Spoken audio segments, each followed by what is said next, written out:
everybody. Welcome back to the Music Buds podcast. This is episode number 31. And my name is Henry. This week, I'm honored to be joined by Missy from Mannequin Pussy.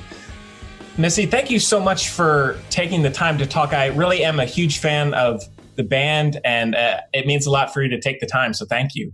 Oh, thanks for inviting me. It's nice to have something to do. Yeah. Well, how's life for you these days? I imagine it's like a lot of other people's. There's like anger and sadness and days where you're totally okay, and even some days where you kind of forget everything that's going on outside of your house. Yeah. So it's changing all the time. Yeah. Well, I guess just kind of kicking things off, how was it that the band got started? Was music something you had always wanted to do? Yes, I always wanted to play music, but I did not get the opportunity to do it until I was like 23. I kind of have always explained it as like where I grew up there was like a lot of pressure to be a very specific kind of person and to follow a specific path. Mm-hmm. And I did that for as long as was expected of me. And then, the moment that I was like really free to start making my own decisions, I was like, I am going to make my own decisions, and I'm going to learn how to play guitar and start a band because I've always wanted to do that. Yeah. Well, then how did Mannequin Pussy come to be? I had to move back to the East Coast from when I was living in Colorado, and just really had like a hunger to start a band, specifically just like a punk screaming thing, like not really thinking about melodies or really singing or song structure or anything like that. Like I really started learning how to play guitar pretty much like at the same time that I started the band. So, right. And the only person I knew who played an instrument and wasn't in a band was Thanasi, who I grew up with. So that's how it started. Yeah. And I mean, I think the thing that like kind of immediately struck me by the music is it is so like it's intense, and oftentimes it's very quick. They're just these little quick bursts of energy, which I love. Is that something that came pretty natural to you? That kind of, because some songs are just, a minute less or a little over. Is that kind of style fairly natural? Yeah, that's kind of just how I started writing. I realized like when I began to write my own songs that I was kind of like writing in this new structure where, because I wasn't trained in any way, I didn't even think about that, like, oh, what you're supposed to do is have a verse, a chorus, a second verse, another chorus, a bridge, and then you repeat your chorus 3 times. Right. That just didn't really occur to me. And so when I started writing songs, I found that a lot of them just kind of had like an A part, a B part, and that was it. They weren't really like falling within the traditional song structures. So I was like, oh, well, I already said everything I wanted to say. So next song.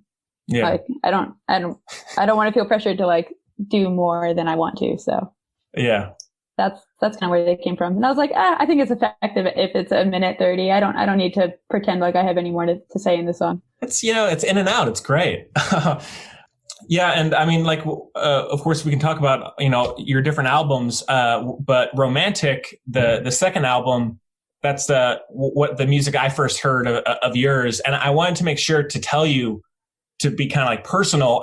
I heard it when I was going through a tough breakup, and I wanted to tell you that music kind of was like a saving grace for me. Like I looking back on it now, like as cheesy as it sounds, I don't know if I can really imagine myself going through that without it. So I just wanted to tell you how like special it was.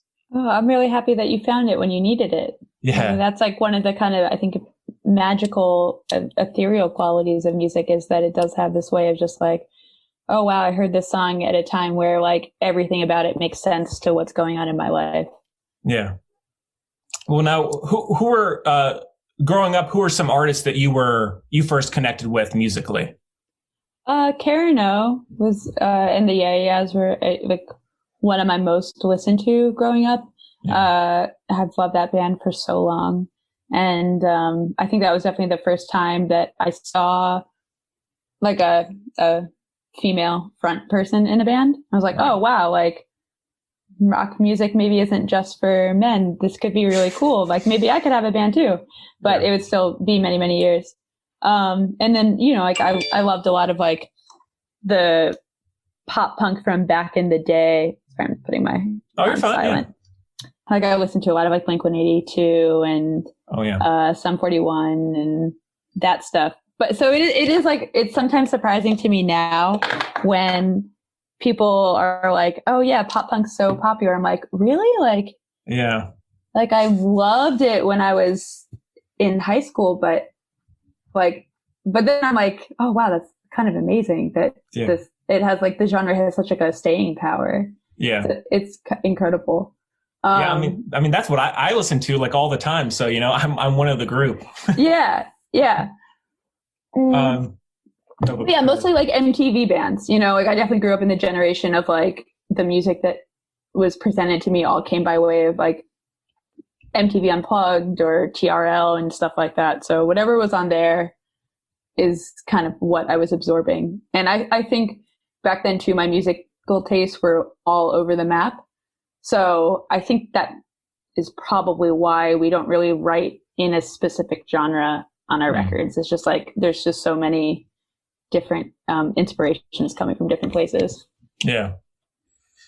And now with like getting to play live, I mean, I'm sure just playing live on its own is really fun and exciting, but is that kind of like the energy in the music? Is it kind of an extra element of getting to play live and having that kind of cathartic moment? Is that something that is a part of touring and playing live? You just get to have that emotion in the music out to an audience?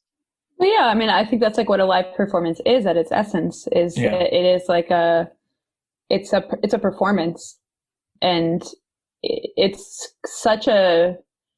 I sometimes struggle to think if it's like either a separation from a record or just like an extension of it, but it really is just like presenting these ideas and these songs in a new way. I mean, like you're always going to see those bands where you're like, wow, this is like perfectly sounds exactly like the record.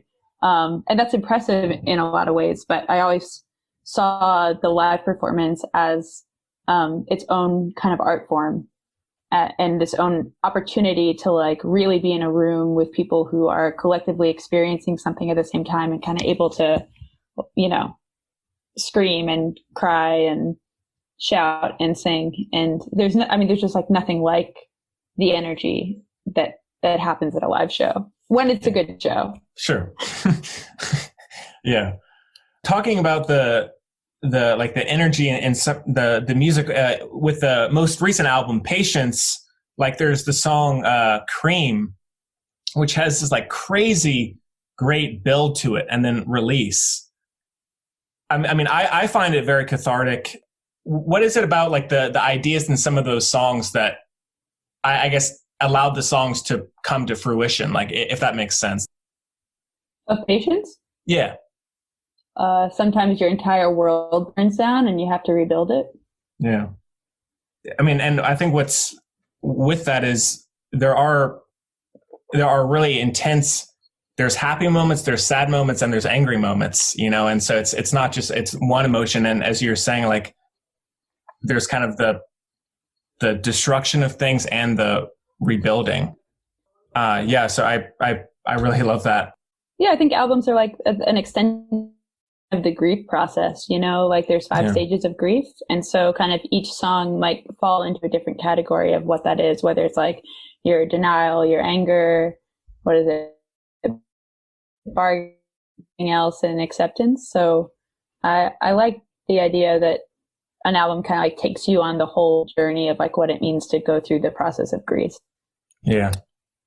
Have there been like any, I mean, I'm sure there are, and maybe it's hard to think of on the spot, like with the band having been around for many years now, are there any standout moments that you've had either playing live or maybe connecting with fans that you felt most proud of, or maybe perhaps moments you've had the most fun doing being a part of the band?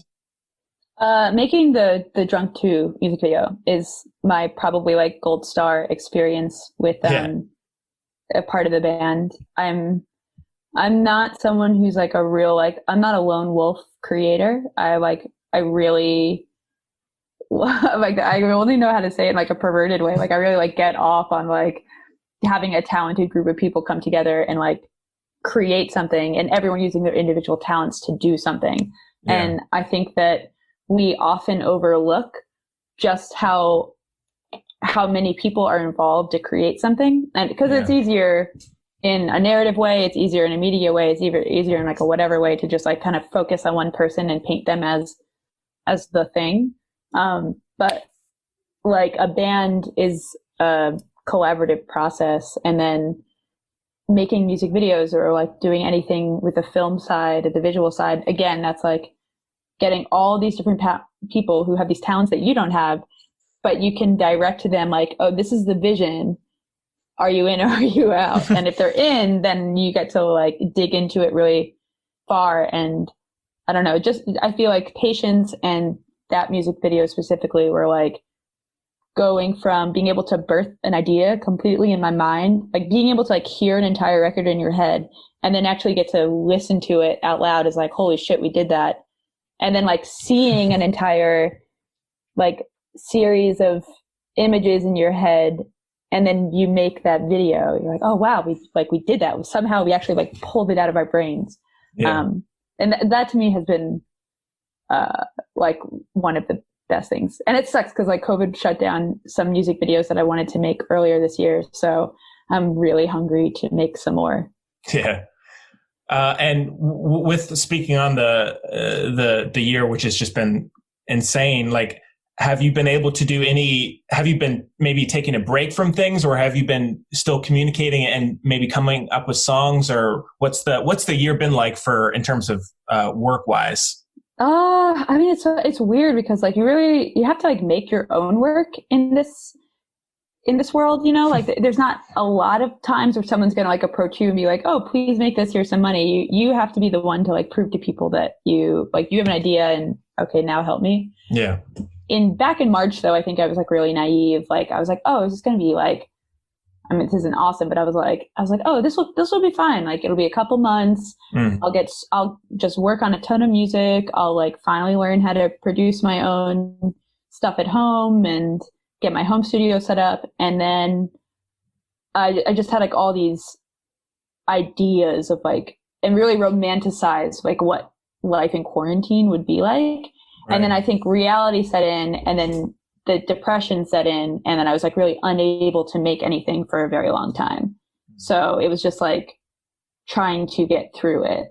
But somehow now, like looking back on it, we did record and like are just about to finish 5 new songs as Mannequin Pussy for like a new EP to come out next year. Oh, cool. And I got the chance to write a song for this really big movie that I can't say what it is, but the song ended up being not used. Oh. So I have the song now again, like the scene got cut or something. But anyway, so like I get to like release that song, and I made that with my friend Max, who I work on like a side pop project with. So, and I did like, I watched like a fuck ton of masterclass. Oh yeah. Yeah. So I feel like I've been making my own curriculum. Like I've been like slowly working on things, but it has not come easily. Yeah. And what else have you been doing in this year? You know, just in quarantine, any movies? Have you been listening to music much, or doing other hobbies to kind of stay stable? I haven't listened to music like at all, and I don't know if it's just because it's like this like weird trigger thing, or like, oh, if I listen to music, then I'm going to think about my music, and if I think about my music, then I think about tour, and then if I think about tour, I'm going to think about like all the shit I lost for 2 years of my life. Right. So I haven't really done that. I watched like a ton of TV shows. I played a lot of video games. I've been cooking a lot. And I feel like I did start some new hobby. I don't know. It's like painting on clothes. I do a lot of tie-dyeing. I've been doing a lot more just like writing, not songwriting, but just writing. Mm-hmm. So I've kept myself busy. And my friend and I actually just like put together like a mock film school thing for us both to do together. So we're going to like pretend that we're in film school and like we made up a curriculum, and for the next like 3 months, we're going to kind of like study together in this weird way. That's awesome. I keep calling it like false university because it's not real and it's definitely not accredited, but sure. It counts just one way or the other. Yeah.